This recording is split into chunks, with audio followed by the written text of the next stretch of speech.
Hi, I'm Chris Baker, lead writer at Zen Studios for Circus Electrique, our upcoming Big Top themed RPG. Here with a quick gameplay overview. Circus Electrique takes place in an alternate Victorian steampunk London, where a mysterious event known as the maddening has turned a huge portion of the population from all walks of life into ruthless killers. Yet somehow, the maddening has had no effect on performers from the Circus Electrique, and their unique talents are pretty much the only hope for saving the city, maybe even the world. I don't like you! Using those unique talents effectively, plus deciding which performers to send out to execute them, is your key to success in the game. As you work your way through the city map, you'll often encounter attacks from those who have succumbed to the maddening, unfortunate Londoners whom the press has taken to calling the vicious. The vicious tend to travel in fours, as does your party. But who should your four selected performers be?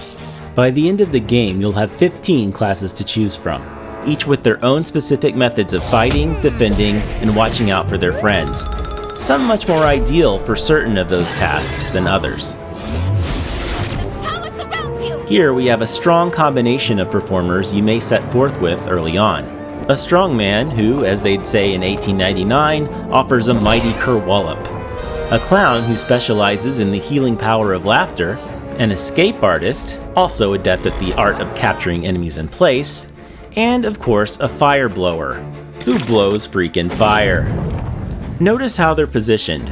Positioning is a core strategic consideration in Circus Electrique, and we'll let Balthazar the strongman here show you why that is.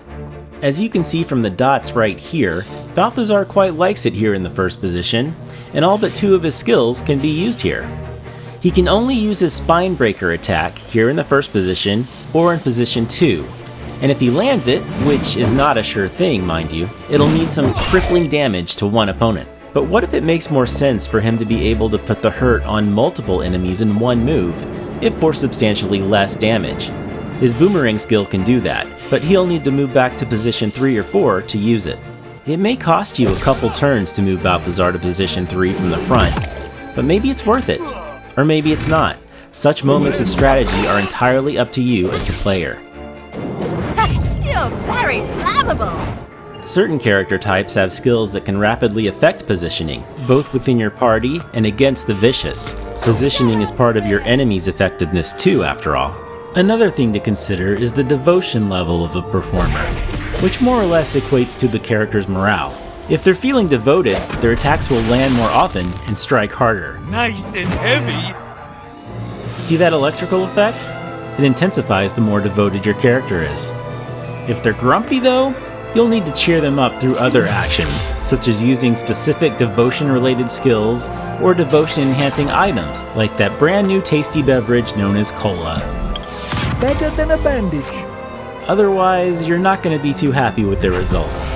If they get too depressed, they may have completely had it with you and choose to leave the circus altogether. Of course, there's also a circus going on during all of this.